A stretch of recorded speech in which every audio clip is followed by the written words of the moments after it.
Very good evening, class. Good evening, all of you. Good evening, sir. Good Good evening, evening, sir. sir. Good. Good evening. Good evening. Extremely sorry for the delay. It's just मैंने अभी class end किया था and I was taking my lunch uh, because I need some energy to talk to you people. Okay, straight away I'll come to the point. Uh, First and foremost, welcome to Delhi Bites, all of you. जैसा कि हमें पता है कि due BEd का exam 2022 का scheduled on 19 October, most probably शाम को शायद 5 PM टू 7 PM तक है। देखिए, दो तीन बातें ध्यान रखिए। सबसे पहला क्वेश्चन तो मैं ये नहीं ले रहा हूँ किसी का भी कि सर मेरा एग्ज़ाम सेंटर नोएडा में है, दूसरा जहांगीरपुरी में है स्पेशल वाला, तो हम कैसे देने जाएं उसको। नहीं, देखिए होता क्या है कि जो भी स्टूडेंट्स मेरे साथ बैच में क्लासेस में रहे हैं, हमेशा से मैं आप लोगों को एक बात सिखाता आया हूँ कि ये बहुत ज़रूरी है कि आप ये समझो कि सही सवाल जीवन में ढूंढना ज़्यादा ज़रूरी है कंपेयर टू सही जवाब के, और उससे भी ज़्यादा इंपॉर्टेंट है कि वो सही सवाल पूछना किससे है। जैसा कि आप सभी स्टूडेंट्स हैं, कम या ज़्यादा आप लोग एग्ज़ाम्स दे रहे हैं, अगर आप किसी विशेष पॉलिटिकल पार्टी से कभी भी मोटिवेटेड नहीं है तो आप ये बात समझोगे कि NTA as an organization has failed very badly. कभी भी दिल्ली यूनिवर्सिटी के एग्ज़ाम्स में पहले ऐसा नहीं होता था कि एग्ज़ाम सेम डे पर लड़ जाएं या फिर ऐसा हो कि अलग अलग सेंटर दे दिया जाए। ये देखो, बहुत से ऐसे स्टूडेंट्स हैं जिनको क्या हुआ है कि एग्जाम सेंटर्स उनके इच्छा के हिसाब से मिल गया है। मतलब कि उनको मान लो एग्जाम सेंटर मिला है मॉर्निंग वाला तो सॉरी इवनिंग वाला तो और आफ्टरनून वाला, तो उनका क्या है कि सेम सेंटर पर दिया गया है। बहुत से ऐसे लोगों का है कि अलग अलग दिया गया है। तो ये केस किसी भी स्टूडेंट के साथ नहीं होना चाहिए था, क्योंकि इसके पहले जब भी दिल्ली यूनिवर्सिटी एग्जाम कराती थी तो ये प्रॉब्लम हम लोगों को कभी भी देखने को नहीं मिलता था कि किसी कैंडिडेट को इस तरह की कोई समस्या फेस करनी पड़े। तो मैं क्या कह रहा था कि देखिए, ये प्रॉब्लम आपको सबसे बुनियादी चीज आपको ये समझना है कि सही सवाल किससे पूछना है, और उससे भी बड़ी बात है कि सवाल सही पूछना है।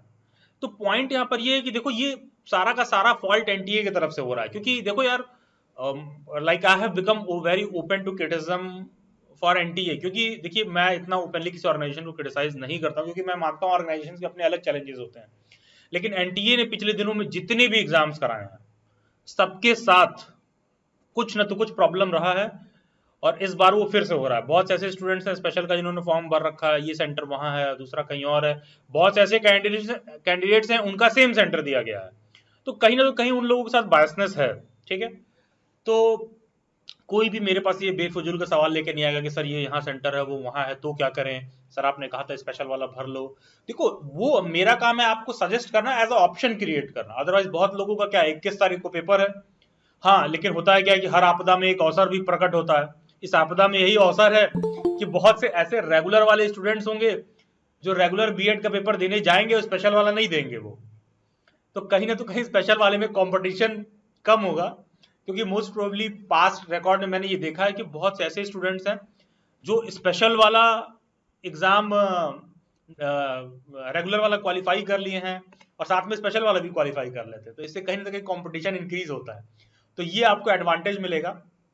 तो आज के वेबिनार मीट का सबसे पहला पॉइंट यहाँ पर ये है कि तमाम ऐसे स्टूडेंट जिनका एग्जाम सेंटर्स इस तरह के किसी भी प्रॉब्लम में है कि सर मेरा दोपहर में स्पेशल एजुकेशन का है और इवनिंग में रेगुलर का है, देखो ये तो तुम ही इवेल्युएट करोगे at the end of the day कि कौन सा एग्जाम तुमको देना है, ये तो तुम ही इवेल्युएट करोगे।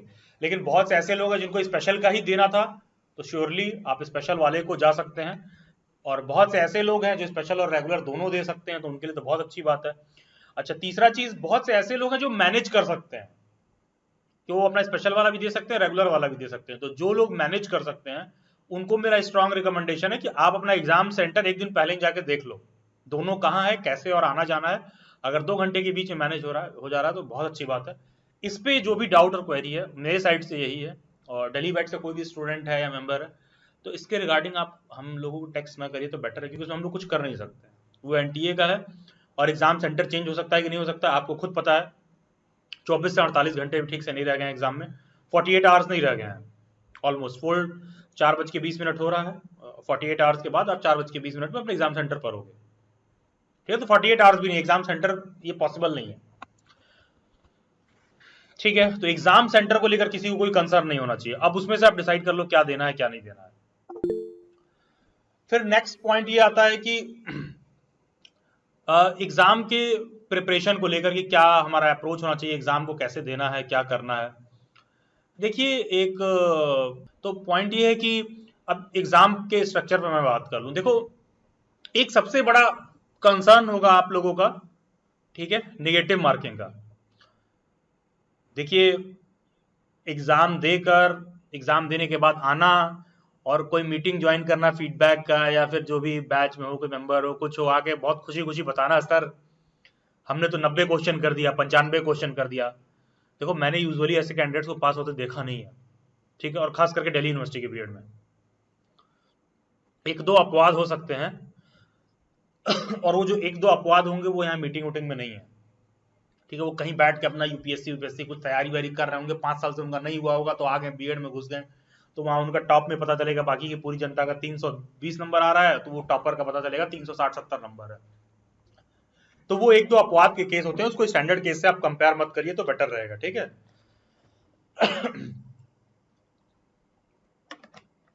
एक्चुअली मैं जस्ट अभी 3-4 घंटे क्लास से फ्री हुआ हूं तो इसलिए थोड़ा मुझे भी बोलने में दिक्कत हो रही है। हाँ, तो नेगेटिव मार्किंग को लेकर आपको ये ध्यान रखना है कि हमें भाई नेगेटिव में नहीं जाना है। नेगेटिव में नहीं जाने का मतलब ये है कि पेपर दे के आए तो उसके बाद ये प्रॉब्लम नहीं होनी चाहिए तुम्हारे साथ कि अच्छा मेरा 20 क्वेश्चन नेगेटिव में जा रहा है, मेरा 25 क्वेश्चन नेगेटिव में जा रहा है। क्योंकि एक बात आप नोट कर लो, अगर तुमने अपना पेपर बेस्ट दिया है ना, तुम्हारे हिसाब से सब कुछ सही है, सब कुछ तुमने बेस्ट दे दिया है कि सर मेरे हिसाब से एकदम परफेक्ट है, मैंने परफेक्ट सही किया है, तो भी मिनिमम, न्यूनतम मैं बोल रहा हूं, मिनिमम 10% तुम गलत करोगे ही करोगे। अगर तुम्हें लगता है कि मैंने 75 क्वेश्चन किया है और 75 सही है तो मिनिमम 10% गलत होगा। और अगर आप एवरेज स्टूडेंट हैं तो मान के चलो कि लगभग 20% क्वेश्चन गलत हो जाता है, ठीक है। फिर यहां पर ये क्वेश्चन उठता है कि सर कितना अटेम्प्ट करें। देखिए जो मेरे रेगुलर मीट और बैच वाले स्टूडेंट है वो मेरे से ये फालतू सवाल नहीं करेंगे कितना अटेम्प्ट करें, इससे कोई डेफिनेशन है, तो बहुत नॉनसेंस क्वेश्चन है ये। आप खुद से रिवर्स करके सवाल को पूछ लो, खुद से रिवर्स कर लो क्वेश्चन को कि क्या अगर मेरे को 90 क्वेश्चन आता है तो क्या मैं अभिलाष सर के कहने से केवल 70 ही अटेम्प्ट करूंगा। अगर मैं कहता हूं कि 75 से स्कोर है, ठीक है, 75 क्वेश्चन आपको करना चाहिए, अब तुमको एग्जाम में 90 क्वेश्चन आता है तो तुम क्या 75 करने वाले हो मेरे कहने से? तब तुम कहोगे नो सर मैं तो 90 करूंगा। तो मैं ये कह रहा हूं कि मैंने कहा है कि 75 सेव अटेम्प्ट है, अब तुमको 60 ही आ रहा है तो तुम 60 से 75 कैसे करने वाले हो? फिर तुम 60 से 75 जा रहे हो, इसका मतलब कि रॉन्ग डायरेक्शन में जा रहे हो, क्योंकि रॉन्ग तरीके से जा रहे हो। आपका कभी भी ये लक्ष्य नहीं होना चाहिए कि कितना अटेम्प्ट करना और कितना अटेम्प्ट नहीं करना है। ये तुम पेपर जब दे लेना ना तो एंड में देखना कि कितना अटेम्प्ट रह गया कितना नहीं हुआ। जबरदस्ती तुम अटेम्प्ट नहीं बढ़ा सकते हो। कोई क्वेश्चन तुमको, जब तुमको 60 क्वेश्चन आ रहा है तो मेरे कहने से 75 तुम कैसे कर दोगे, और जब तुम 15 एक्स्ट्रा मार्क करोगे तो उसका नेगेटिव मार्किंग का भी तो कॉन्सिक्वेंस होगा, वो आप कैसे सफाइस करने वाले हो? और अगर मैंने कह दिया कि 75 सेव अटेम्प्ट है, तुमको 90 आ रहा है, तब तुम्हारा दिमाग पूरा काम कर रहा है। तो प्रॉब्लम ये है कि जो सक्सेस वाला साइड है उसकी क्रेडिबिलिटी आप खुद को देना चाहते हो। जो सक्सेस वाला साइड है वो तुम ये कहना चाहते हो कि सर वो मैंने खुद किया, उसकी क्रेडिबिलिटी आप खुद देना चाहते हो, अपने सक्सेस की क्रेडिबिलिटी आप खुद को देना चाहते हो कि हम 90 किए हैं तो मेरी उपलब्धि 90 मुझे आ रहा है, और मुझे तो 60 ही आ रहा था, मैंने 75 कर दिया क्योंकि सामने किसी ने मेरे कैमरे पे कहा था कि 75 अटेम्प्ट करो। और देखिएगा ये मेरे इतना समझाने के बाद भी आपको एग्जाम में बहुत ज्यादा अर्ज होगी कि ये भी मार्क कर दें वो भी मार्क कर दें, तो इससे हमें बचना है, कॉशियस रहना है, ठीक है। तीसरा पॉइंट कि देखो ये मत सोचो कि कितना अटेम्प्ट करें ना करें। देखिए आप देखिए अगर कोई क्वेश्चन है, किसी क्वेश्चन पर आप 20 से 25% भी श्योर हो कि मेरे हिसाब से ये आंसर होना चाहिए, तो उस क्वेश्चन पर कॉल लीजिए, उस क्वेश्चन को अटेम्प्ट करना चाहिए। क्योंकि अगर आप ये सोच रहे हो कि हम बिना रिस्क लिए सेलेक्ट हो जाएंगे तो ऐसा नहीं होगा, रिस्क आपको लेना पड़ेगा। कोई भी ऐसा कैंडिडेट नहीं होता है ना, कोई कैंडिडेट ऐसा नहीं होता है कि जो 70 क्वेश्चन सही कर दे या 60 क्वेश्चन सही कर दे तो उसको 60 का 60 आता हो, ऐसा कोई नहीं होता है। होता क्या है कि देखो जब आप पेपर अटेम्प्ट करोगे तो कुछ ऐसे ऑप्शंस होंगे जिसको देख के आपको श्योर हो जाएगा कि इसमें से 20 से 25% ही केवल जो है मेरे हिसाब से आप श्योर हो, ठीक है यार मेरे को लग रहा है सिर्फ 20% ही मेरे हिसाब से ये आंसर है, तो उस पर रिस्क लेना है तब आप अटेम्प्ट करोगे। वहां पर सेफ साइड जैसा कोई सीन नहीं होता है, ठीक है, सेफ साइड जैसा कोई सीन नहीं है। तो अगर किसी क्वेश्चन में 20 से 25% श्योर हो, अटेम्प्ट करो। लास्ट पॉइंट क्वेश्चंस को लेकर, देखो क्या अटेम्प्ट करने से ज्यादा ये भी जरूरी है कि तुम ये सोचो क्या छोड़ना है, क्या छोड़ना है, क्या छोड़ना है क्वेश्चंस में। क्वेश्चन देखकर तुम्हें पता चल जाएगा कि इस क्वेश्चन का मैंने ए से जेड तक कुछ नहीं सुना है। ठीक, क्वेश्चन देखती तुम्हें आइडिया मिल जाएगा कि ये क्वेश्चन ऐसा जिसके बारे में मुझे कुछ नहीं आता है। तो जिस क्वेश्चन के रिगार्डिंग आपको कुछ नहीं आता है ना, उसको नहीं अटेम्प्ट करना है। ये बस क्लैरिटी रखिए कि जो क्वेश्चन मुझे नहीं आता है, जिसको मैंने कभी नहीं सुना है, मुझे एबीसीडी नहीं खेलना है उसमें, उसको आपको अटेम्प्ट नहीं करना है। अगर उस क्वेश्चन के रिगार्डिंग आपने कुछ नहीं सुना है, कभी उसमें कोई लेटर वेटर कुछ भी देखे ही नहीं हो, मतलब एकदम टोटली तुम्हारे लिए ग्रीक है, उस क्वेश्चन को छोड़ देना, अटेम्प्ट नहीं करना है। और कम से कम एग्जाम में आपको ऐसे 15 से 20 क्वेश्चन डायरेक्ट मिलेंगे जो तुम्हारे लिए एकदम ग्रीक होगा, एकदम समझ लो चाइनीज में लिखा हो, तुम्हें कुछ नहीं समझ में आ रहा है, उस क्वेश्चन को अटेम्प्ट नहीं करना, उसको छूना भी नहीं हो। बाहर जाती हुई गेंद है, उस पर बैट लगाओगे तो कभी तुमको लगेगा वाह वाह वाह चौका चला गया, लेकिन 99% प्रोबेबिलिटी यही होगी कि आप आउट हो गए। तुमको लगा कि यार मुझे ये फील हो रहा था ना यार, ये वाला मार्क नहीं किए, पेपर देखा लगेगा ये वाला मार्क नहीं किए, मार्क किए हो तो हमको लग रहा था सही हो जाता। एक्चुअली होता क्या है ना, जो तुम मिस कर गए उसको तुम कैलकुलेट करते हो। तुम कितना उस ऐसे ही सोचते हुए और निगेटिव भी करने वाले, तो उसको तुम कैलकुलेट नहीं करते हो रीवैल्यूएशन में। जब रेट्रो एनालिसिस करते हो तो ये एनालिसिस नहीं करते हो कि अच्छा इतना सही हो गया था, तो कितना नहीं सही हुआ था वो नहीं गिनते हो, कितना सही हो गया होता बस वो मिस करने लगते हो। ठीक है, सिंपल सी फिलॉसफी है, we are human beings. Life में कहीं कोई चीज की आपकी को कमी हो तो आपको वही ज्यादा दिखता है, ना कि क्या आपकी उपलब्धि है। जब पेपर दे के आओगे, कोई क्वेश्चन तुमको लग रहा था कि ये मार्क कर देना चाहिए और नहीं मार्क किया, तो वही तुम्हें देख के सबसे ज्यादा बुरा लगेगा, यार इसको मार्क कर देना चाहिए था। तो at the same point of time आपको ये भी समझना है कि साथ में तुम और भी कुछ ऐसा मार्क कर दोगे जो तुमको नहीं मार्क करना चाहिए था, उसका नेगेटिव कॉन्सिक्वेंस आपके आगे आएगा। तो सिंपल सा ये फंडा रखिए कि एक ऐसा क्वेश्चन जिसको मैंने कभी नहीं सुना है, कभी नहीं देखा है, कोई ऑप्शन है कुछ नहीं सुना है, छोड़ दो। ठीक है, लर्न टू लीव, छोड़ दीजिए। और जब किसी क्वेश्चन को लेकर आप 20 से 25% श्योर हो कि यार मेरे हिसाब से इसका ऑप्शन ये होना चाहिए, और उस पर आप रिस्की कॉल लेते हो और वो अटेम्प्ट करते करते करते करते आप 77 से 79 78 कुछ ऐसे नियर अबाउट सही करते हो, तो आप सिलेक्शन के लिस्ट में आते हो। अब यहां पर एक बात और ध्यान रखना है, जो भी बातें मैं बोल रहा हूं किन लोगों पर लागू नहीं होता। देखो, एक होती है पेडागोजी सब्जेक्ट, आपकी पेडागोजी क्या है। इसके DU BEd 2022 वाला जो प्लेलिस्ट है डेली बाइट्स पर दिया गया है, उस प्लेलिस्ट में मैंने बता रखा है सभी पेडागोजी के हिसाब से मोटी मोटा कट ऑफ।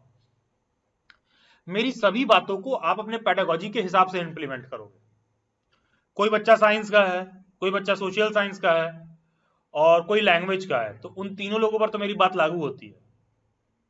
इन तीनों पेडागोजी को छोड़कर कोई भी अदर सब्जेक्ट्स का है, अदर लैंग्वेजेस का है, होम साइंस का है, उस पर मेरी बात लागू नहीं हो रही है। आप मेरी बात को उसी तरह से एडजस्ट कर लो कि मेरे पेडागोजी में क्या सेट बैठना चाहिए।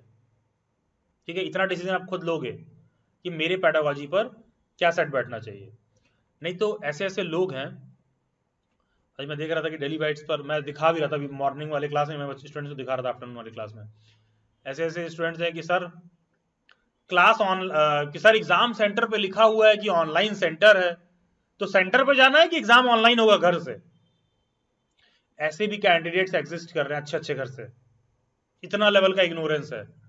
आप सोचिए कि उस एग्जाम में क्या होने वाला है। देखो, अच्छे खासे अभी लोग होगा, जैसे ही पेपर हो जाएगा, तो अभी कुछ दिन पहले ही कुछ लोग कह रहे हैं सब पैसा देके एडमिशन हो जाता है, ये हो जाता है, वो हो जाता है। कितने लोग हैं आप लोगों में से जिन्होंने RI में एडमिशन लिया है पैसा देके, या जामिया में एडमिशन लिया है पैसा देके, या BHU में एडमिशन लिया है पैसा देके? कोई है ऐसा? कोई क्लेम कर सकता है कि सर मैंने RI में पैसा दिया मेरा एडमिशन हो गया, मैंने BHU में पैसा दिया मेरा एडमिशन हो गया? कोई है आप में से जो ये क्लेम कर सकता है कि सर मैंने जामिया का पेपर दिया था, जामिया में क्वालिफाई किया, मुझे पैसा देके मेरा एडमिशन हो गया? सेम चीज DU में भी नहीं होगा। तुम्हें ऐसे नकारात्मक लोग मिल जाएंगे, कट ऑफ आएगा तो सब कहेंगे कट ऑफ गलत आ गया सर, देखिए फलाना बच्चे का सिलेक्शन हो गया, मेरा नहीं हो गया। क्योंकि आप इस बात को समझ नहीं रहे हो कि अलग अलग पेडागोजी है। आपको ये भी पता होना चाहिए कि कॉलेजेस भी अलग अलग है, फीमेल्स के लिए नंबर ऑफ सीट ज्यादा है, क्योंकि SPM college is dedicated to females only. तो जब कट ऑफ आएगा तो इन सारी चीजों में भी नहीं उलझना है, आपको अपनी इंडिविजुअल रिक्वायरमेंट और कैपेबिलिटी भी देखनी होगी। एक आखिरी पॉइंट कि सर अब एग्जाम एकदम 24-48 घंटे, तो लास्ट मोमेंट में हम क्या प्रिपेयर कर लें, क्या कर लें। देखिए इसका समय जा चुका है, एकदम स्पष्ट शब्दों में बता रहा हूँ, जो प्रिपेयर करना था आप कर लिए हो, you are done with it.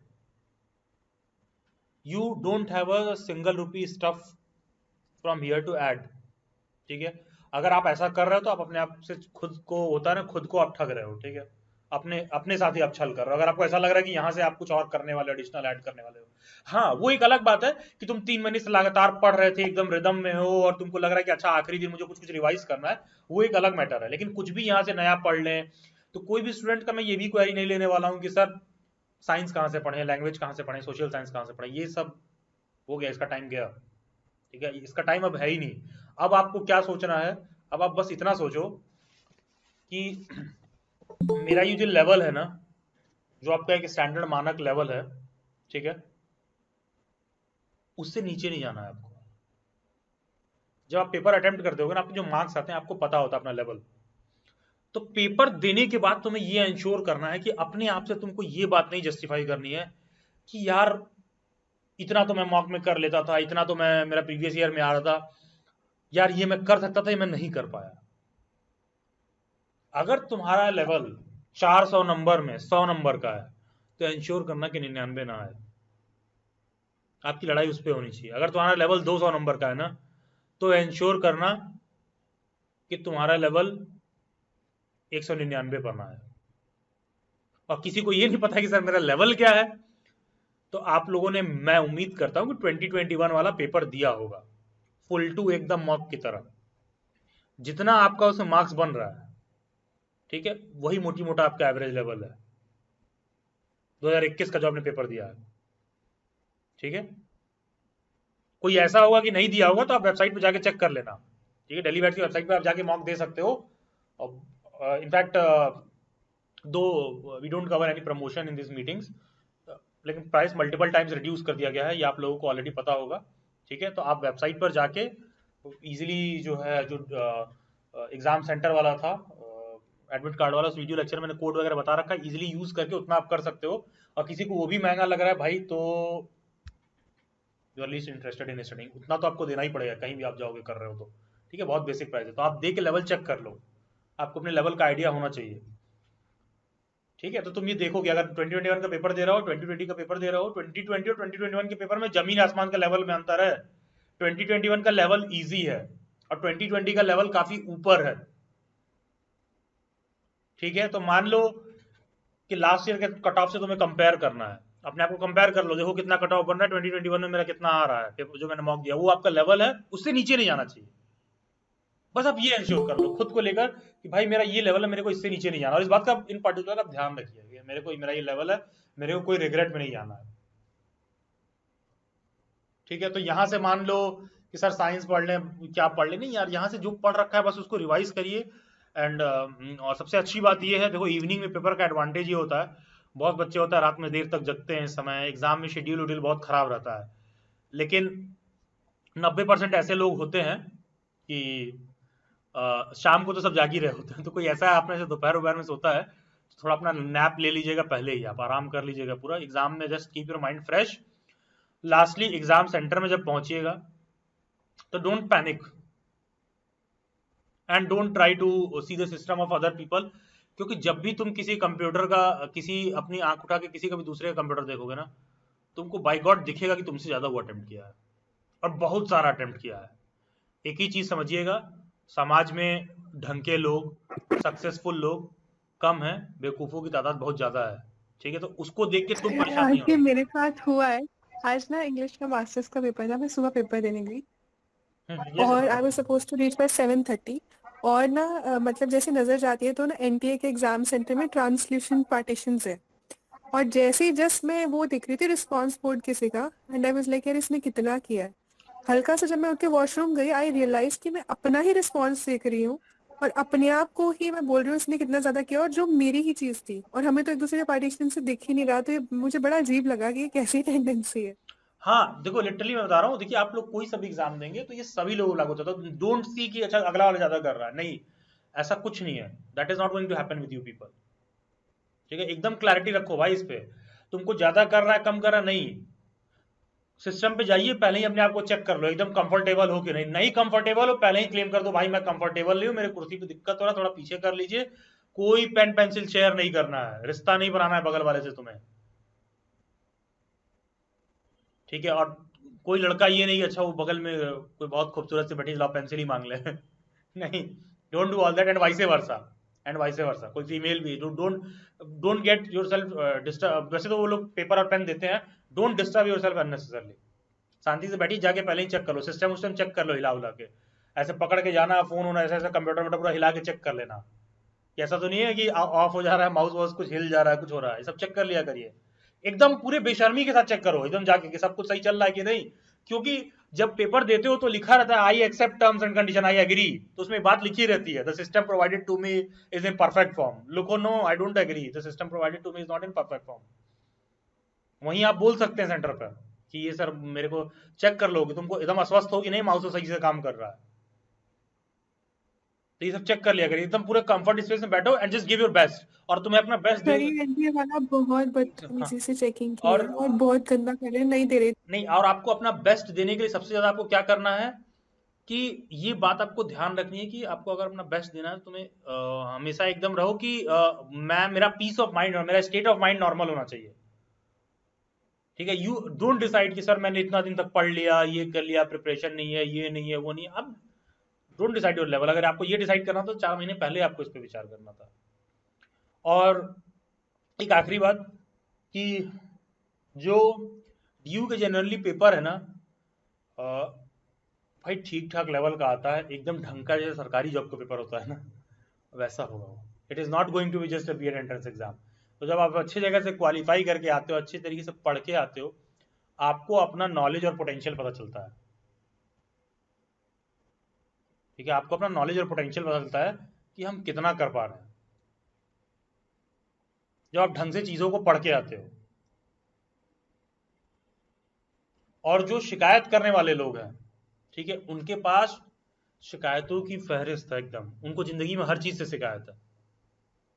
जैसे मान लो किसी ने मेरे को कल क्या शिकायत किया कि सर आपने तो कहा था स्पेशल एजुकेशन का फॉर्म फिल कर दो, आपके कहने पर मैंने फिल कर दिया, और आपने कहा था कि जब एग्जाम सेंटर मिलता है तो सेम जगह मिल जाता, हमको तो अलग दे दिया, अब हम क्या करें। इसका मतलब होता है कि आप अपनी रिस्पॉन्सिबिलिटी नहीं लेना चाहते। सर ने तुम्हें कुछ बेहतर सजेशन दिया, सर ने तो ये भी कहा था दोनों स्पेशल का फॉर्म भर लो, एक तो 21 तारीख को है। सर ने तो इतनी सारी हिस्ट्री पॉलिटी क्लास पढ़ाई हमेशा कहा कि जागरूक रहिए, दूसरे का भी एग्जाम का मैटर हो। नेट जेआरएफ का पेपर लीक हुआ इस बार एनटीए के द्वारा, नीट का ही पेपर लीक हुआ, तो आप भी इक्वली वोकल रहो, क्योंकि वही एनटीए कल को आपका भी एग्जाम कराएगी। वो आपको सर की बात नहीं समझ में आई। और ये तुम्हें खुद नहीं दिख रहा है कि एग्जाम एनटीए के कारण लेट हो रहा है, दिल्ली यूनिवर्सिटी के कारण नहीं हो रहा। बच्चे हमसे कह रहे हैं कि सर दिल्ली यूनिवर्सिटी को मेल कर दें। दिल्ली यूनिवर्सिटी के एक बहुत सीनियर प्रोफेसर है, जैसे ही मेरे नोटिस में आया रात में मैंने उनको मैसेज किया कि मैम देखिए क्या चल रहा है, जब आपके समय एग्जाम होता था आप करवाती थी, एग्जाम बॉडी आप बैठती, तो ये तो नहीं होता था। सेम दिन एग्जाम सेंटर पड़ता था और सेमी एग्जाम सेंटर पे अलग अलग रहता था। तो उन्होंने मेरे को क्या शायरी में रिप्लाई किया, जो तो बहुत सीनियर फैकल्टी है, थोड़े पर्सनल टर्म्स है, तो उन्होंने क्या लिखा है कि कभी किसी को मुकम्मल जहां नहीं मिलता। क्योंकि दिल्ली यूनिवर्सिटी के लोग भी खुद परेशान है एनटीए से। भाई ऐसा नहीं कि यूनिवर्सिटी ने कहा कि एनटीए एग्जाम कराएगी, एनटीए को गवर्नमेंट ने दे दिया एग्जाम कि तुम कराओ, तो इसीलिए एग्जाम्स की लगी पड़ी है। और जिन लोगों को नहीं पढ़ना था जब सेशन शुरू हुआ था, लिटरली बहुत ऐसे स्टूडेंट्स होंगे जो जनवरी फरवरी से मेरे मीट्स में ज्वाइन कर रहे हैं। आप देखोगे जनवरी फरवरी में जो हमारे बैच थे, जो क्लासेस में ज्वाइन करते थे, अच्छे खासे स्टूडेंट थे जो समय आके कहते थे कि सर एग्जाम सीयूईटी कराएगी कि दिल्ली यूनिवर्सिटी कराएगी। मैं हमेशा कहता था पढ़ो, तुम्हारा काम है पढ़ना। और आज आप पीछे मुड़ के देख लो, तुम फरवरी में जिस सवाल के लिए जेन्युइनली परेशान थे, वो सवाल परेशान होने लायक था? नहीं था। कम से कम 8 से 10 बैचेस मैंने पढ़ाए हैं, तो मेरे को मैं आपसे ज्यादा उस पर क्लैरिटी रख रहा हूँ कि क्या कंटेंट पढ़ाना है, क्या इनके एग्जाम में आएगा। और लिटरली जिन स्टूडेंट्स को परफॉर्म करना था, majority of them are selected. जो ठीक ठाक कर रहे थे, या तो वो अपना यूपी बीएड में उनका कोई ठीक ठाक गवर्नमेंट कॉलेज में, गवर्नमेंट कॉलेज की बात कर रहा हूँ, ठीक है, यूपी बीएड का, फर्जी वाला नहीं, यूपी बीएड में वो कॉलेज या तो उनका जेएमआई में हो गया है या उनका आरआई में हो गया है या फिर आईपी वगैरह में ढंग के कॉलेज में, मतलब जिन जो कैंडिडेट थोड़ा बहुत अच्छा कर रहे थे उनका सिलेक्शन हो गया है, और जो नहीं कर रहे थे टाइम पास कर रहे थे और सारी चीज चल रही। देखो मैं ये आपको क्रिटिसिज्म में नहीं कह रहा हूँ, मैं आपसे कह रहा हूँ कि focus on the right question. तो आज 24 से 48 घंटे पहले हमारे पास राइट क्वेश्चन बस यही है कि एग्जाम में इन सब बातों का हमें ध्यान रखना होगा कि नेगेटिव मार्किंग में एक लिमिट से बियॉन्ड नहीं करना, क्रॉस करना है। आपको एकदम अर्ज आएगी कि हम जाके देख लें, एक दो क्वेश्चन और एक्स्ट्रा अटेम्प्ट कर दें, नहीं एकदम डैम श्योर हो कि नहीं कर सकते तो नहीं करो। किसी भी क्वेश्चन में 20 से 25% हो श्योर हो तो उस पर रिस्क लो। कोई सा भी जो आपका पेडागोजी सब्जेक्ट है, तुम देख लो कि मेरा पेडागोजी सब्जेक्ट क्या है, कितना कट ऑफ जाता है, क्या मेरे लिए सेफ है, किस तरह से मुझे करना चाहिए।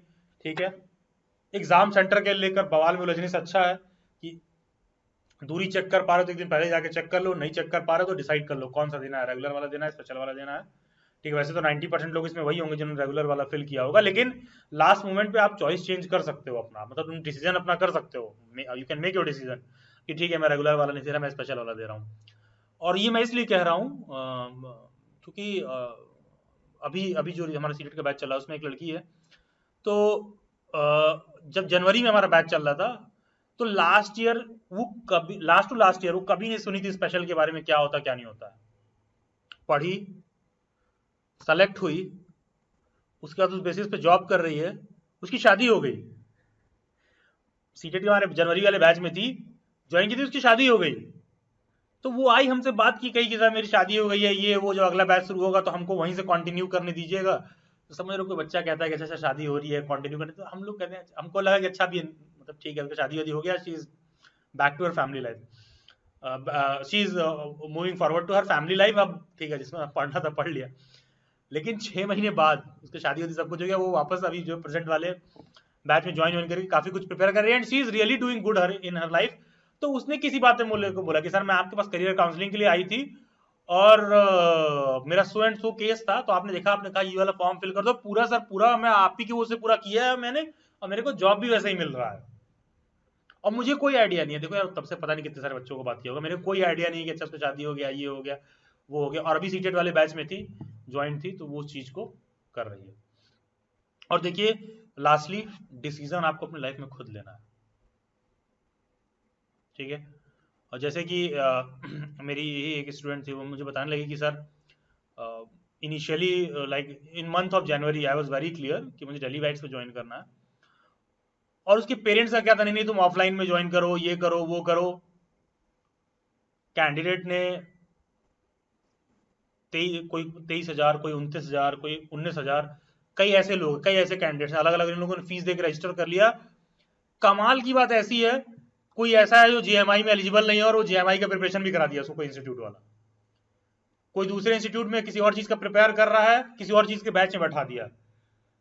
और बच्चे को समझ में आ रहा है कि हमें यहां ज्वाइन करना है, पेरेंट्स कह रहे हैं कि वहां ज्वाइन कर लो, रेगुलर ऑफलाइन में क्लास ज्वाइन कर लो। तो यही यहां पर आपको फैसला खुद लेना होता है, फालतू कामों में फैसला नहीं खुद लेना है, यहां पर आपको डिसीजन खुद लेना है। जो हमारा प्रेजेंट में सीटेट का बैच चल रहा है, जो बच्चे जिनका 17 अगस्त के अराउंड सिलेक्शन हो गया है, जो फर्स्ट ईयर वाले ज्वाइन है, वो ज्यादा अच्छे से पढ़ाई कर रहे हैं कंपेयर टू जो सेकेंड ईयर वाले हैं। क्योंकि जैसे ही आपका एडमिशन हो जाएगा, कॉलेज वॉलेज में चले जाओगे ना, तो कॉलेज की एक्टिविटीज में ऐसा गंदा वाला इन्वॉल्व हो जाओगे एकदम कि तुम्हें टाइम नहीं मिलेगा पढ़ने के लिए। तो अपने भी माइंड में ना हमको थॉट्स बहुत क्लियर रखने होते हैं, क्या करना है क्या नहीं करना है। अगर तुम पे कोई चीज सेट बैठ रहा है तो बैठ रहा है, नहीं सेट बैठ रहा है तो नहीं बैठ रहा है। एंड लर्न दिस थिंग कि दूसरे का देख के नहीं करना है। मीटिंग में 80 लोग बैठे हैं, 80 के 80 लोगों का दिमाग अलग है। गाय पर निबंध लिखने को दे दें और मैं कह दूं कि मेरे पिछले 30 मिनट की बातों पर कुछ लिखिए, तो आप अपने साइड से कुछ लिखोगे तो सभी लोग अलग अलग तरीके से लिखोगे, तो सभी का करियर का डिसीजन भी अलग होना चाहिए। ठीक है, देखो जब भी तुम भीड़ के साथ कोई काम करते हो ना, जब भी आप कोई काम भीड़ के साथ करते हो, तो भीड़ तुम्हें मोटिवेशन तो देता है, भीड़ तुम्हें अर्ज तो देता है किसी चीज को कर गुजरने का। भीड़ में जब भीड़ चाल चलती है तो भीड़ तुम्हें कॉन्फिडेंस तो देता है, लेकिन ध्यान देना, तुम्हारा जो इंडिविजुअल कैपेसिटी होता है, जो तुम्हारा इंडिविजुअल फेस होता है, वो छीन लेता है भीड़, क्योंकि भीड़ का कोई चेहरा नहीं होता। भीड़ तुम्हें मोटिवेशन देता है, लेकिन भीड़ तुम्हारी तस्वीर, तुम्हारे चेहरे को मिटा देता है। तो अगर आप दूसरे को देख के कर रहे हो तो उस भीड़ के चेहरे के पीछे आप छुपाना चाहते हो, और जब भी आप कुछ अच्छा कर रहे हो तो आपकी आइडेंटिटी उस भीड़ से अलग बनती है। और 90% डिसीजन लोग इसी बात पे लेते हैं कि सर फलाना कह रहे थे, ये कह रहे थे, वो कह रहे थे, उनके कहने से मैंने ये किया, इनके कहने से मैंने ये किया, तो वो आपका नहीं होना चाहिए। ठीक है। Yes, now starting with you people one by one, you can raise your hand and I will take your queries one by one. ठीक है। Okay, first I'll come to Tanish. Good evening Good sir. evening Tanish, कैसी हो? Sir मैं ठीक हूँ sir. I do not have any doubt regarding the course and anything. I just have to ask one thing, like जैसे मैंने आपको कल बताया था स्पेशल बीएड वाला मेरा 19th को है। टेक्निकली सर आज तक मेरा एडमिट कार्ड आ जाना चाहिए था। मैं बस आपसे ये पूछना चाह रही हूँ, आपके नोन में और भी स्टूडेंट्स होंगे जो स्पेशल बीएड दे रहे हैं, तो क्या उनका आ गया है and is it just with me कि मेरा नहीं आया है? Because I am just about to, मैं सुबह से उनको कांटेक्ट भी कर रही हूँ बट उनके एग्जीक्यूटिव्स बिजी हैं, कोई अच्छा फोन ठीक है का कोई तनिष, रिवर्ट ठीक नहीं है है। ठीक है। कई ऐसे कैंडिडेट्स हैं जिनका एडमिट कार्ड नहीं आया है। जिनका भी एडमिट कार्ड नहीं आया है ना, आप अपना डिटेल डेली बैट्स के व्हाट्सएप नंबर पर सेंड करिए। ठीक है, ठीक मैं है सर। उसको एक रिजोल्यूशन मैकेनिज्म बताता हूँ कैसे सही होगा। ठीक है, नैन्सी मैंने आपका नाम भी लिख लिया है। ठीक है, तनिष्क एंड नैन्सी। ठीक है, थैंक यू सर नहीं, मुझे इसमें कुछ शेयर करना था सर। Yes yes please. हाँ यस नैन्सी। मेरे को एक्चुअली सर अभी मैं आपकी मीटिंग ले रही थी ना, तो मैंने ध्यान दिया कि ना 3 फॉर्म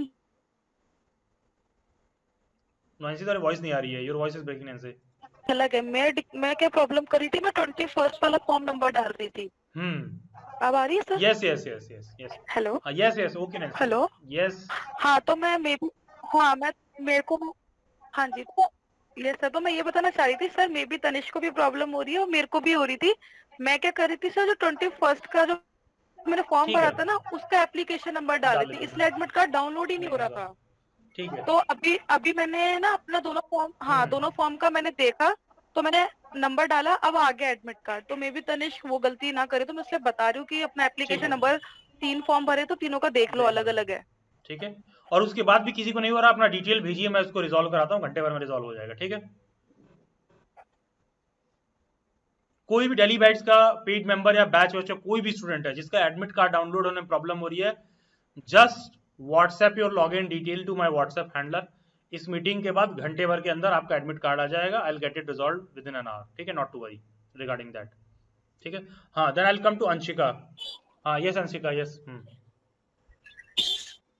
मतलब मेरा ड्यू बीएड के रिगार्डिंग क्वेश्चन नहीं है, मेरा कुछ और ही क्वेश्चन है, मैं पूछ लूं? नहीं नहीं, this meeting is regarding DU B Ed only. ठीक है, आज हम सिर्फ ड्यू बीएड बात करेंगे। ठीक है, ठीक है। हाँ सर ठीक है, you can text your query. ठीक है, I will see to it. ठीक है अंशिका, फिर मीटिंग के एंड में बात करते हैं आपसे। ठीक है, आज सिर्फ मैं दिल्ली यूनिवर्सिटी में बात करूँगा, 19 को पेपर है। ठीक है, हाँ यस नीरज। जिनको भी डीयू बीएड को लेकर कोई भी डाउट या क्वेरी हो, this meeting is dedicated to DU B Ed only. कोई करियर नहीं, कोई करियर काउंसलिंग वाला मैटर नहीं, कोई भी अदर एस्पिरेंट, सिर्फ दिल्ली यूनिवर्सिटी का बीएड का एग्जाम जो भी है। यस नीरज। सर हमको वर्धा के रिलेटेड पूछना था सर। नहीं नहीं वहाँ पे जैसे प्लीज सिर्फ और सिर्फ दिल्ली यूनिवर्सिटी के रिगार्डिंग आज बात होगी। ठीक है, 19 को पेपर है, 21 को पेपर है, सिर्फ दिल्ली यूनिवर्सिटी। ठीक है, सर जैसे आपने बोला है कि अगर हमें क्वेश्चंस का पता है तो हमें मैक्सिमम कितना लेके पेपर अटेम्प्ट करना चाहिए, मतलब कितने छोड़ना सजेस्टेड होता है, एक बार प्लीज नहीं नंदिनी, कोई एग्जैक्ट फिगर नहीं है और कोई भी एग्जैक्ट फिगर दिया नहीं जा सकता है। ठीक है, कोई एग्जैक्ट फिगर नहीं, it depends on your potential, it depends on your pedagogy. और तुम्हें बस ये फिगर आउट करना है, कोई क्वेश्चन मुझे पूर्ण रूप से नहीं आता है तो उस क्वेश्चन को छोड़ दीजिए, सिंपल सी बात है। ठीक है सर। कोई क्वेश्चन आपको 100% नहीं आता है, क्वेश्चन को छोड़ दीजिए, दैट्स ऑल। Okay sir. ठीक है, हाँ yes Taiba.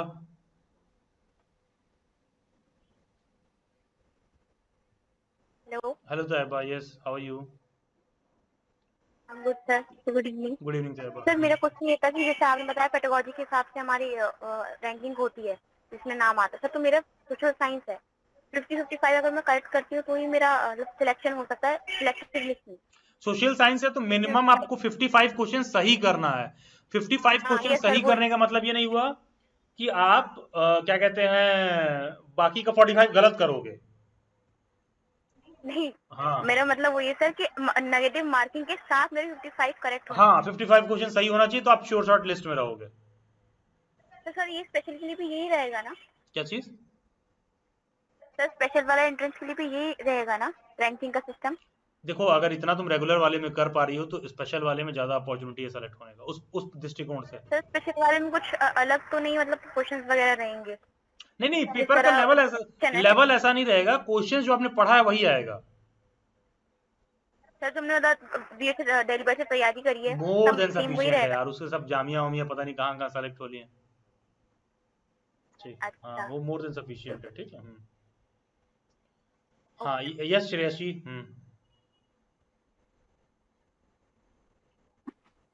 Hello hello sir. Shreyasi.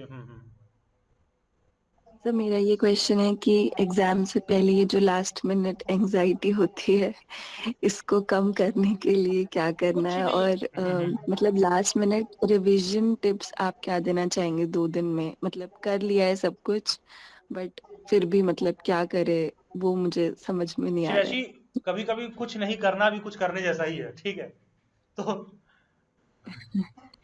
सबसे बेस्ट चीज है कि आज कल तक अपना पढ़ लीजिए, कुछ पढ़ने का मन करे तो पढ़ लीजिए, अदरवाइज उसमें एज सच कुछ भी ऐड करने के लिए आपके पास है नहीं। ठीक है जितना पढ़ना था पढ़ लिया आपने। ठीक है और बस चिलैक्स करिए एकदम आराम से पढ़े रहिए, अब पेपर आएगा वहीं देखा जाएगा। ठीक है so that you can give your best. Okay sir ठीक है so that thank you you. Can give your best. इससे ज्यादा कुछ नहीं होना चाहिए। बाकी का एक चीज है जो आप लोगों को मैं एक एडिशनल इन्फॉर्मेशन दे दूं, सिर्फ एक किसी वीडियो में मैंने बताया है, उसके रिगार्डिंग इन्फॉर्मेशन इसलिए मैं नहीं देता हूं क्योंकि बहुत लोगों को बात समझ में आती नहीं है। थोड़ा सा बस आप जानते रहो कि बेसिकली होता क्या है, कल को कट आउट आएगा तो आपको कंफ्यूजन नहीं होना चाहिए।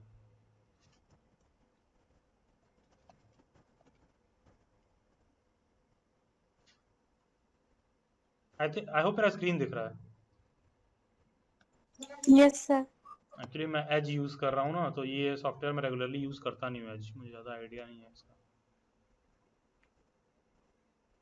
हाँ देखो ये जो आपके स्क्रीन पर दिख रहा है ना, दिल्ली यूनिवर्सिटी का जो कट ऑफ है ना वो इस पेडागोजी 2 के बेसिस पर नहीं बनता है।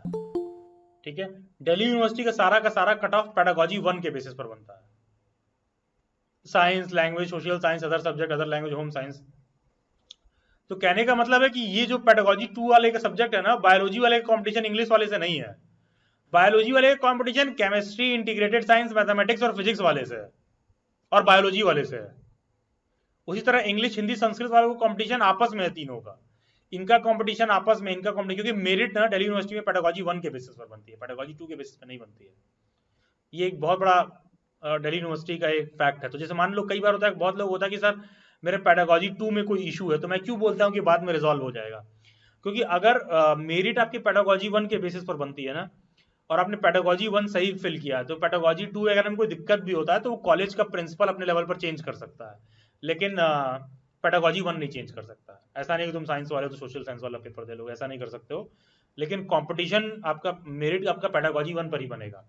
और यही रीजन है कि जब कट ऑफ आता है तो बच्चे सबसे ज्यादा लेके आते हैं, सर वो फिजिक्स वाले का देखिए हो गया है, वो साइंस वाले, वो इंटीग्रेटेड साइंस वाले का हो गया है, और जो है क्या कहते हैं मेरा बायोलॉजी है, मेरा नहीं हुआ है। एक्चुअली आप ही नहीं समझते कि आपका कंपटीशन आपके पेडागोजी 1 वाले जो स्टूडेंट हैं, साइंस वाले हैं, उन्हीं में है आपका कंपटीशन, दूसरे पेडागोजी के स्टूडेंट से आपका कंपटीशन नहीं है। ठीक है इसलिए उस मसले में दिल्ली यूनिवर्सिटी का पेपर थोड़ा सा जो है डिफर करता है कंपेयर टू, या फिर मेरिट का तरीका डिफर करता है कंपेयर टू किसी भी और यूनिवर्सिटी का एग्जाम। फॉर एग्जाम्पल जो आपने BHU में दिया होगा तो देखा होगा कि सभी पेडागोजी का पेपर भी अलग आता है।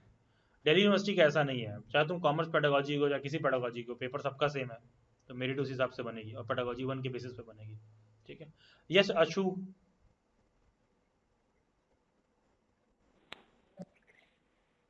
Good afternoon sir. हाँ yes Ashu good evening yes. Sir जो सेंटर वाला इशू था ना, मेरे को मतलब सबको ये बताना है कि ना मैंने एनटीए के जो ऑफिशियल नंबर है ना वहाँ पे कॉल करके बात की थी। सो उन्होंने इस रिगार्डिंग ये कहा है कि आप ना मेल डालिए, तो अगर ज्यादा से ज्यादा मेल जाएंगे तो मे बी ना सेंटर चेंज हो सकते हैं। उन्होंने ये रिप्लाई एक्चुअली ज्यादा से ज्यादा मेल किसी पर्टिकुलर सेंटर के रिगार्डिंग रहेगा। तो अब क्या है कि सेंटर सबका अलग अलग है, कुछ लोगों का क्या है कि आधे घंटे 1 किलोमीटर की दूरी पर दूसरा सेंटर है, तो उस बच्चे को दिक्कत नहीं है, दिक्कत उसको जिसका नोएडा है और अगला जहांगीरपुरी है, उस अगला गुड़गांव है दिल्ली में, दिक्कत उसके लिए जिसका 2 घंटे से ज्यादा जा रहा है। सर मेरा भी 2 घंटे से ज्यादा ही हाँ, तो जा फिर रहा आप है। अपने मेरा सेंटर एक को लेकर नोएडा डालिए, बिल्कुल डालिए, बिल्कुल डालना चाहिए। एक नोएडा एक नांगलोई है। हाँ, बिल्कुल सो डालिए, तो हाँ उन्होंने हाँ ये हाँ, कहा बिल्कुल कि आप डालिए। ना आप ये मेल मत डालिए कि मेरे सेंटर दो दो अलग है। आप ये मेल डालिए कि ना मेरा एग्जाम किसी भी एक सेंटर पे कर दीजिए, और अपना एप्लीकेशन नंबर जो एडमिट कार्ड आया है वो भी डाल डाल दीजिए बिल्कुल, आप ईमेल एनटीयू को पे। भेज सकते हैं, अगर रिजॉल्व कर देते तो अच्छी बात है। मोस्ट प्रॉब्ली मुश्किल है, ठीक है, क्योंकि वो बल्क में जब एक तो ही मैं सेंटर को लेकर शिकायत रहता है तब ऐसा वो करते हैं, ठीक है। लेकिन आप लोग मेल हाँ, डालिए। उन्होंने सर ने यही कहा था मुझे कि जितनी ज्यादा ईमेल आएगी तो मे भी चेंज हो सकता है। ठीक है, ठीक है, yes. Anshika, then welcome to Pooja. Yes Anshika. Sir मैं क्या कह रही थी कि मेरे साथ क्या हुआ था ना, मैं सीयूईटी का जब एग्जाम हुआ था, मेरा एक रात पहले ही मतलब मेरा सेंटर चेंज हो गया, तो maybe I think it's possible. हाँ बिल्कुल, आप एंड मेल मेरे को करिए। कोई इशू नहीं था, अपने आप ही मेरे पास मैसेज आता कि तुम्हारा सेंटर चेंज देखो हो सुनो गया है, यार, तो ये एक्चुअली हो होता सकता क्या है। है, बात ये नहीं है, सिर्फ बात यहीं पर आके नहीं रुक रही है। क्या है कि डीयू का जो पेपर है ना, अलग अलग जगह से लोग दूर दूर से आते हैं, पता है, लास्ट मोमेंट पे सेंटर भी चेंज हो जाए वो भी एक अलग बवाल है। सर नहीं देखा होता मैंने, पता नहीं क्या मैं होता वही फिर। कह रहा हूँ, अभी तो तुम देख लियो तो बहुत, उसको हम वाहवाही में बता रहे हैं, बहुत अच्छी बात है। अगर तुमने उस चीज को फिगर आउट नहीं किया है तो उसके बहुत एडवर्स कॉन्सिक्वेंसेस भी हो सकते हैं। तो सर तो वो भी समझिए, सिर्फ उसका जो है मीठा वाला वो एरिया मत देखिए कि हमने ऐसा किया चेंज हो, क्योंकि तुम इमेजिन करो ना, रात में 2 बजे तक सेंटर चेंज कर दिया तो तुम्हें नोटिफाई नहीं करेंगे अलग से वो। तो अब आप वो सारा, मुझे नहीं लगता कि इतना ज्यादा खुद को लास्ट मोमेंट पर डिस्ट्रैक्ट और डेविएट करने की जरूरत है। आई डोंट थिंक ये बहुत अच्छा आइडिया है, ठीक है, क्योंकि नहीं, मैं कह रही थी क्या पता नहीं नहीं, लोग भर लोग कर लीजिए, आप लोग कर सॉल्व हो लीजिए, जाए। लेकिन फिर कॉशियस रहिएगा लॉग इन करके, ठीक है। अगर कोई भी ऐसा कर रहा है, बहुत रिस्की मूव है, ठीक है, कर सकते हैं आप, चेक कर लीजिए, ठीक ना। हाँ सर जो एनटीए से सर से मेरी बात हुई थी, उन्होंने ये कहा था कि इफ चेंज हो जाता है तो आपके पास में या तो मेल आ जाएगा या फिर आपके पास डायरेक्टली कॉल आ जाएगी। सीरियसली, डू यू थिंक कि अगर 500 लोगों का चेंज हो तो एनटीए कॉल करने वाली है? सर मेल तो आ ही सकती है। टेक्स्ट आएगा। ठीक है, हाँ, मेल आ जाता है, टेक्स्ट यूजुअली में। मेल आ जाता है, लेकिन कभी कभी मेल में डिले हो जाती है, गड़बड़, मतलब ठीक है, choice is yours, if you want to take the risk go for it, ठीक है। एंड मेल भी वो कह रहे थे कि कल शाम तक अगर मेल आ गई तो आपका चेंज हो ठीक सकता है, है, देन पॉसिबल नहीं है उसके बाद। गो फॉर इट, अगर आपको लगता है कि यू आर, देखो डिपेंड करता है, if you are able to afford that risk, go for it, ठीक है। क्योंकि आप दोनों का एग्जाम सेंटर भेजोगे, पता चला एक बार आपको बहुत दूर डाल दिया, कुछ डाल दिया, तो आई डोंट थिंक कि इतना ज्यादा कोई बहुत चूजी होने की जरूरत है यहाँ पर, ठीक है। भरा भरा आया पेपर, दिया दिया, नहीं दिया नहीं दिया, रेगुलर वाला अपना देते रहो, ठीक है। दोनों हाथ में लड्डू हो, कोई जरूरी नहीं है, ठीक है। यस पूजा रानी, आपको बैच वैच को लेकर कोई इशू है तो I am not taking your query, you have anything regarding DU exam then please.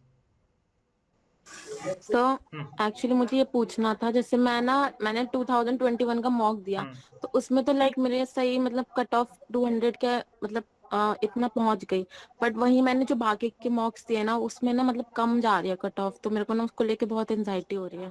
Control करिए, और क्या।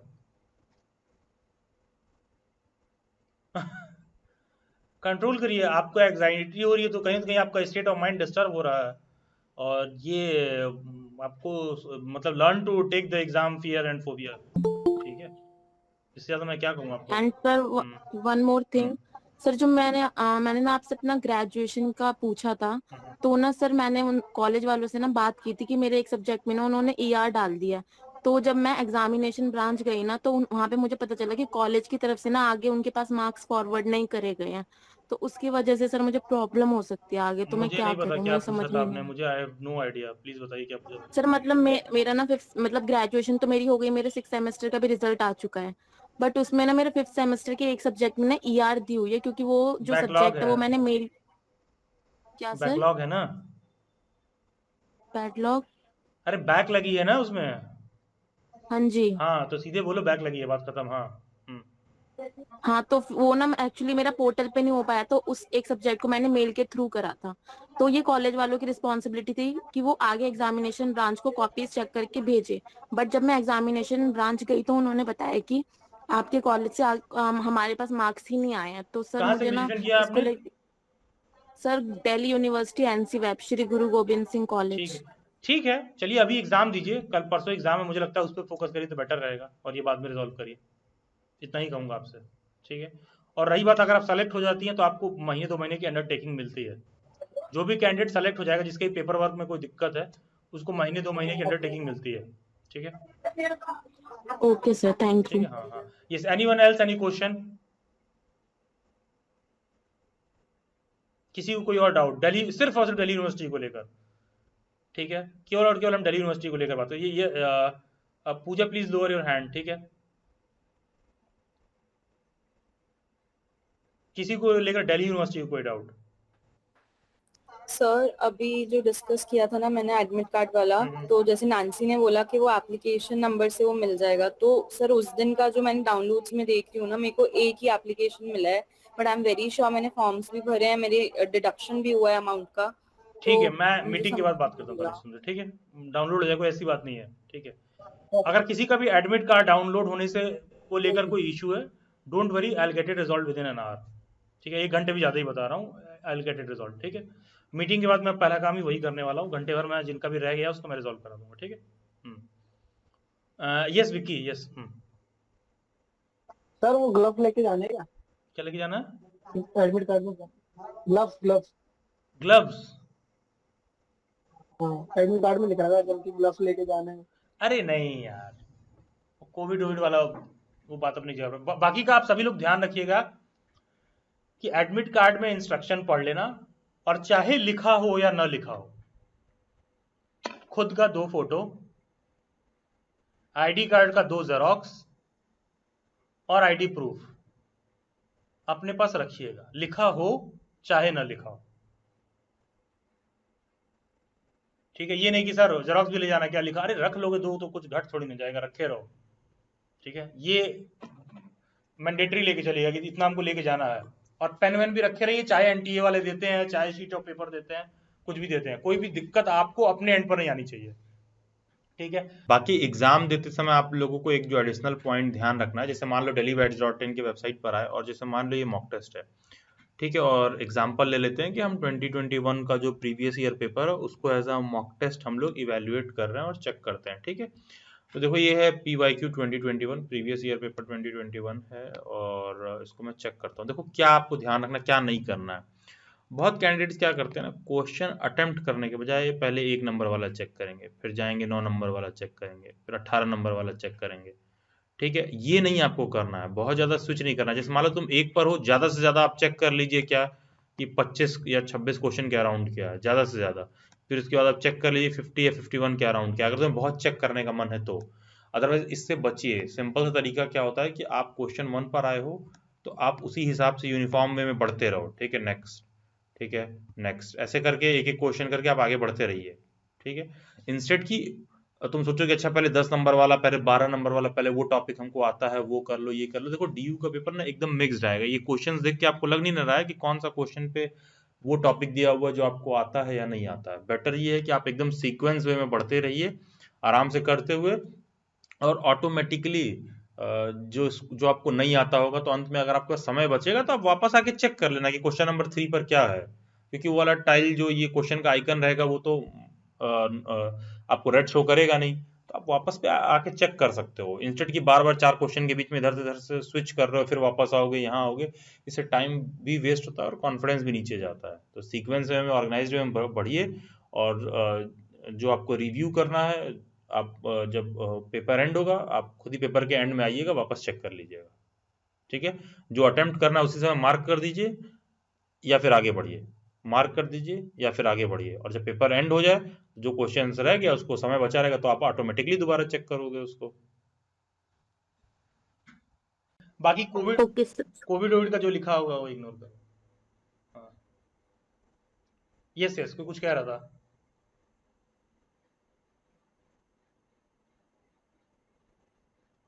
ओके, चलिए ठीक है। तो जिनका भी करियर से रिलेटेड कोई डाउट या क्वेरी है आप रुक सकते हैं।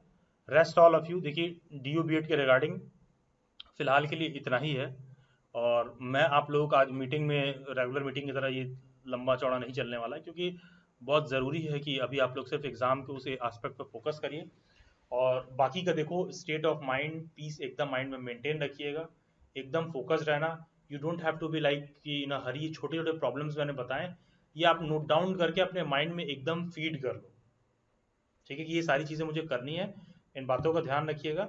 और बाकी का मैं एक ही चीज़ कहूँगा, देखो सेलेक्ट वही बच्चा होगा जो थोड़ा सा जो है अपने आप को लेकर रिस्क उठाएगा, और वो वही है जो वो है, ठीक है, पेपर में आप वही बनिएगा जो आप हो, ठीक है, उससे कहीं कम या ज़्यादा आप करते हो, दोनों ही केस में आपके लिए रिस्की हो जाएगा, ठीक है। तो इतना ही मेरा आपको लास्ट डे पर मैं आपसे बस इतना ही कहूँगा कि उतना तुमको परफॉर्म करना जितना तुम हो, उससे नीचे नहीं जाना है। अगर तुम्हारे 400 में 150 नंबर आते थे तो तुमको 149 पे नहीं आना है, ठीक है, तुम्हें 150 तो रहना ही चाहिए। बस ये अप्रोच अपने लिए रखो, क्योंकि ये पेपर आपके लिए, तुमको किसी को कुछ साबित नहीं करना है क्वालिफाई करके, जस्ट तुम्हें खुद को प्रूव करना है कि हम दे रहे हैं, मैंने बेस्ट तरीके से प्रिपेयर किया। क्योंकि देखो लोग इन छोटी छोटी चीज़ों पर भी डिसीजन लेते हैं, आते हैं बहुत से बच्चे वेबसाइट पे, क्या 500-600 रुपए का मॉक नहीं होगा भाई, तुमको एग्जाम मॉड्यूल में तुम प्रैक्टिस कर रहे हो उस चीज़ को, उस वेबसाइट को रन करने की, अब आगे के बच्चे के कान में तो मैं बोलूंगा नहीं, उस वेबसाइट को रन करने की कॉस्ट होगी कम से कम, एनुअल कॉस्ट होगी 2 लाख रुपए, वो उतना मिनिमम आप अपने आप को दे रहे हो, आप मुझे नहीं दे रहे हो, you are paying the cost for your own practice. क्योंकि तुम्हें अच्छी से अच्छी जगह पर जाना है, कोई भी अच्छे तरीके से प्रिपेयर कर रहा है ना भाई, वो कभी भी आसान रास्ता नहीं होगा। ये नहीं फलाना ये कह रहे हैं, वो कह रहे हैं, ये कह रहे हैं, नहीं भाई, ये आपको छोड़ के ही आप जब डिसीजन लोगे तभी तुम फैसला लेने लायक बनोगे। क्योंकि सबसे आसान काम है ये वो कह रहे हैं, ये कह रहे हैं, और जब कोई चीज़ पढ़ाया जा रहा है तब डिस्कस करके सॉर्ट आउट ना करो, ये रिजॉल्व ना करो, सर ये कंफ्यूजन है, सर वहाँ से कर लें, वहाँ से डिग्री लेके जाएंगे, इतने में जॉब मिल जाएगा, ये मिल जाएगा। अरे सिंपल सा सिद्धांत है कि पूरी दुनिया का ही सिद्धांत है इकोनॉमिक्स को लेकर, कि भाई जैसा डिमांड रहेगा वैसा आपकी जो है इकोनॉमी वैल्यू रहेगी। डिमांड ज़्यादा है तो तुम्हारा प्राइस वैल्यू ज़्यादा होगा, ठीक है। और डिमांड कैसे क्रिएट होती है? नीड के हिसाब से क्रिएट होगी। तो अगर ढंग का टीचर बनोगे तो ढंग की नीड क्रिएट होगी। दूसरा ये तरीका है फलाना ऐसे हो गए, ढगाना ऐसे हो गए, तुम खुद देख लो, अगर तुम्हें ढंग का टीचर चाहिए था अपने लाइफ में पढ़ने के लिए, तुम्हें ढंग का गाइडेंस चाहिए था, तुम्हें लगता है नहीं मिला, तो तुम ढंग के टीचर, ढंग का गाइडेंस प्रोवाइड करने वाले व्यक्ति बन जाओ, क्योंकि यहाँ मेजॉरिटी ऑफ द लोग टीचर एजुकेशन वाले ही हैं। अगर आप वैसा बन जाते हो तो आपकी प्रोडक्टिव वैल्यू हमेशा आपकी हमेशा हाई रहेगी, और आपका डिमांड क्रिएट होगा तो आपको ऑटोमेटिक आपकी मॉनेटरी वैल्यू है, कोई अलग से कहीं से कुछ नहीं आगे कुछ हो रहा है, ऑटोमेटिक आपकी अपनी मॉनेटरी वैल्यू है, ठीक है। स्टूडेंट्स ज्वाइन करते हैं मीटिंग में और सारा चीज आते हैं बैच वैच में, पता है उनसे बात करोगे मेरे से ज्यादा बिजी रहते हैं, सर वो यहाँ जाना ये जाना था, और पता है कहाँ बिजी रहते हैं, वो सर फलाने का फोन आ गया है, वो दोस्त के यहाँ जाना है, सर ये पार्टी है, वो पार्टी है। भाई बहुत सारी चीजें आपको छोड़नी पड़ेंगी, कुछ दिन आपका एग्जाम है, माइंडसेट एकदम क्लियर रखिए, और खुद को प्रूव करना है, दूसरे को नहीं कि हम ये क्वालिफाई कर लिए हैं। अब वहां तुम सेलेक्ट होके तुम अगले बंदे को समझाने लगे कि यार उसका ये वैल्यू है, उसका कम वैल्यू है, उसका ज्यादा वैल्यू है। कम वैल्यू ज्यादा वैल्यू कुछ नहीं होता है, जहां से आप अपनी वैल्यू क्रिएट कर लो। तुम्हें जहां से जॉब मिल गई, जहां से तुम्हारी वैल्यू क्रिएट हो गई, वही ज्यादा वैल्यू। और इतना ही क्लैरिटी ऑफ थॉट रहेगा तो एग्जाम जब देने बैठोगे तो आपके माइंडसेट बहुत क्लियर रहेगा, ठीक है, और आप बहुत इजीली कर पाओगे। बाकी का मोस्ट प्रोबेबली जब ये मंथ एंड होगा, अक्टूबर एंड होगा, तो we will be beginning with our CTET batch, और जितने भी बीएड फर्स्ट ईयर के स्टूडेंट्स हैं सभी के सभी जो है सीटेट के एग्जाम के लिए एलिजिबल हैं। जो भी स्टूडेंट्स ऐसे हैं जिनका ठीक है एज यूजुअल अपना वो सिद्धांत है कि सर मैं अफोर्ड नहीं कर सकते सारी चीज़ें, ठीक है, डिपेंड करता है कि आपके करियर गोल्स क्या है। जिन लोगों का करियर गोल टीचिंग मॉड्यूल में है वो एकदम अफोर्ड कर सकते हैं, जिनका career goal SSC, bank, PO, UPSC हर चीज़ है, 4 साल बाद देखोगे किसी भी एक जगह पे नहीं रुके हो, ठीक है, किसी भी एक जगह पे नहीं रुके। जिनका भी गोल ये है तो उन लोगों को मैं बता दे रहा हूँ जिनको भी ये कि हम अफोर्ड नहीं कर सकते हैं, फिर आपको कहीं भी जाने की जरूरत नहीं है। तुमको कोई कहीं भी, मैं एक आप लोगों को प्रैक्टिकल से बात बता दूं एकदम खरी खरी शब्दों में, जो भी कैंडिडेट्स ऐसे हैं जो सीटेट का जिनको फ्यूचर में प्रिपरेशन करना है, बीएड का इमीडिएटली बाद जो अपकमिंग सीटेट का एग्जाम है, जैसे ही आप लोग एडमिशन लेंगे आप सब एलिजिबल हैं, ठीक है, क्योंकि इसी साल से एनसीटी ने नोटिफिकेशन देकर उसको क्लैरिफाई कर दिया है। तो जो भी स्टूडेंट्स वो हैं कि जिनको फ्री ऑफ कॉस्ट करना है, मैं बता दे रहा हूँ एकदम फ्री ऑफ कॉस्ट कैसे हो जाएगा। देखो अगर तुम्हें पैसा देना है तो कम पैसा ज्यादा पैसा मत ढूंढो, तब ढूंढो कि बेस्ट क्या है, ठीक है, तब तुम ढूंढो कि तुम्हारे लिए बेस्ट क्या है, तुमको बेस्ट कैसे प्रिपरेशन हो जाएगा। जब तुम्हारा बेस्ट वाला हो जाएगा तो फिर वहां पैसा मत जोड़ो, ठीक है। दूसरा अगर तुम्हें ये है कि नहीं सर मैं अफोर्ड नहीं कर सकते हैं, तो आप ये करिए कि डेली बाइट्स पर ना आरंभ सीरीज करके रिमझिम कनिका मैम का पूरा वीडियो लेक्चर का सीरीज होगा, आप उसको देख लीजिए और आप डेली बैट्स की वेबसाइट पर चले जाइए। ये जो वेबसाइट पर क्या किया गया है, ठीक है, जितने भी कैंडिडेट्स ऐसे हैं जो अफोर्ड नहीं कर सकते हैं या फिर वो डेली बैट्स में कोई भी प्रीवियस स्टूडेंट रहा है, बैच वैच या कुछ भी ऐसा रहा है, तो जेन्युइन तरीके से आपको दिखेगा। ये नहीं कि हम लोग वो वाला ऑफर वाला फ्री नहीं किए, फ्री कर दिए 10% 20% घटा दिए। यह टोटल 13 मॉक है ना, ये 30 हो जाएगा कुछ दिन में, इस पर काम चल रहा है, ठीक है। ये 30 मॉक है और मैंने डिसाइड किया है कि इसका प्राइस सेम ही रहेगा। तो आप क्या कर सकते हो कि डायरेक्ट अपना यूट्यूब पे गए, आरएम सीरीज वाला पूरा लेक्चर सीरीज देख लिया, ठीक है, और वो 30 फुल लेंथ मॉक टेस्ट दे रखे हैं, ठीक है। आरएम सीरीज का पूरा सारा कुछ जो दे रखा है प्लेलिस्ट में, रिमझिम और कनिका मैंने डिटेल में कवर कर रखा है। आप वो देख लेना अपना जो कुछ भी सारा कुछ, और आप अपना आके फुल लेंथ मॉक टेस्ट दे दो 1 रुपए में। तो अगर तुमको कहीं लग रहा है कि कोई सस्ते में कर आ रहा है, 2000 2500 में सारी चीजें हो रही हैं, तो उससे बेटर है कि फ्री में ही कर लो। और बाकी का जिनको भी ऐसा है कि नहीं सर हमें जेन्युइनली प्रिपेयर करना है और like I am targeting for 120 125 plus, तो फिर आप डेली बाइट्स श्योरली ज्वाइन कर सकते हैं। जो भी एग्जिस्टिंग स्टूडेंट्स लाइक बैच में है या फिर मेंबर है, उन लोगों का जो भी प्रीवियस आप लोगों ने फी वगैरह दे रखा था वो मैंने हैंडलर को इन्फॉर्म कर दिया, surely that will be considered. और बैच का ड्यूरेशन लंबा होने वाला सीटेट का हम लोग, क्योंकि we are targeting almost 125 plus marks. क्योंकि उतना टारगेट करके नहीं जाओगे तो फ्यूचर में जब कोई गवर्नमेंट जॉब का एडवर्टाइजमेंट आता है तो उसके लिए प्रिपरेशन अलग से नहीं होती है। तुम ये सोचो कि देखो होता क्या है, आप खुद देख लो, आप लोग ऐसा करते हो। अगर तुम्हें टीचिंग की जॉब चाहिए जेन्युइनली, यहाँ से एकदम अपने लिख कर टांग लो एकदम कि देश में इस समय कंट्री में अपने यूपीएससी का एग्जाम छोड़ के बाकी का कोई सा ऐसा आयोग नहीं है जिसका एग्जाम टाइम से हो रहा हो। चाहे स्टेट पीसीएस हो, चाहे एनटीए हो, चाहे एसएससी हो, एक दो केसेस में बैंक और इंश्योरेंस का छोड़ के, ठीक है, कोई भी ऐसा एग्जाम नहीं जो टाइम से हो रहा हो, ठीक है। तो अगर तुमको ये लग रहा है कि जब एडवर्टाइजमेंट आएगा तो हम प्रिपरेशन शुरू करेंगे, ठीक है, तो ध्यान दीजिएगा प्रिपेयर करने वाले लाखों हैं, सेलेक्ट होने वाले कुछ हजार हैं। तो आप उस लाखों में रहोगे, उस हजार में नहीं रहोगे। क्योंकि अगर आपको लग रहा है कि एडवर्टाइजमेंट निकलेगा प्रिपेयर करोगे, तो इस समय कैंडिडेट के साथ चैलेंज पढ़ाई नहीं है, इस समय कैंडिडेट के साथ चैलेंज ये है कि वो जिस एग्जाम का तैयारी कर रहा है उसके लिए अपने आप को सस्टेन्ड वे में मोटिवेटेड रखे। कि जनवरी 2019 में रेलवे की अगर वैकेंसी आई थी तो अभी तक उसका एग्जाम ठीक से नहीं हो पाया है, तो हम अपने आप को सस्टेन्ड वे में मोटिवेटेड रखे थे। ऐसे ही टीचिंग के सारे जॉब की वैकेंसीज जो रिलीज हो रही हैं, हार्डली 1 साल के अंदर आप लोग एलिजिबल रहोगे। और तुम्हें लग रहा है कि एडवर्टाइजमेंट आएगा और मैं प्रिपेयर करूंगा, तो आपका बहुत गलत स्ट्रेटेजी है फिर, ठीक है। जो लोग हिस्ट्री, पॉलिटिक्स, साइंस, जियोग्राफी जो हमारे साथ पढ़े हैं, उनको इस बात का एहसास होता है कि अच्छा ये सारी चीजें हम बहुत पहले से सीखते, तो हमारा पंचिंग पावर हाई होता, जो कि प्रेजेंट में नहीं है, या फिर प्रेजेंट में थोड़ा सा शेकी सा है, या फिर कह लो कि थोड़ा ब्लर सा है नॉलेज। तो वो इससे अपनी गलती से सीखिए प्रीवियस वाले। तो दोनों चीज को मैंने स्पष्ट कर दिया। जो भी फ्री वाले हैं, जो कहीं भी आपको कोई कह रहा है कि हम फ्री में करा रहे हैं, ये करा रहे हैं, तो कोई फ्री में नहीं करा रहा है, वो आपको 2-2.5 रुपए ले लेंगे। इन दैट केस आप डेली बैच जाके पूरा फ्री में ही कर लो। आप पूरा वीडियो लेक्चर एकदम A to Z तक डाल दिया गया है। और बोलिए वेबसाइट पर जो भी सोशल साइंस, जो भी टीजीटी के टीचर्स बनना चाहते हैं, तो उनको साइंस और सोशल साइंस का पेपर अलग से देना पड़ता है। वो वेबसाइट पर आपको लेक्चर अवेलेबल करा दीजिएगा फ्री ऑफ कॉस्ट, जाके आप वो भी पढ़ लेना और मॉक भी दे लीजिएगा, ठीक है। लेकिन उससे आप हार्डली 90 मार्क्स 91 मार्क्स पाके पास होगे, जो कि बहुत पुअर आइडिया है। फ्यूचर में वो जॉब के एस्पेक्ट से ठीक नहीं है, मेरे हिसाब से वो ठीक नहीं है, क्योंकि at the end of the day आपको पढ़ के पेपर देना पड़ेगा। तो उसके लिए भी तैयार रहिए। सारा आपके साथ एकदम अगले 6 महीने में आपके सर पर होगा, आपको दिखेगा कि समय इतना तेजी से बीता है, ठीक है। तो ये चीज है, हर चीज के लिए प्रिपेयर्ड रहिए and best wishes. This will be all for now. Thank you everyone, God bless you all. मतलब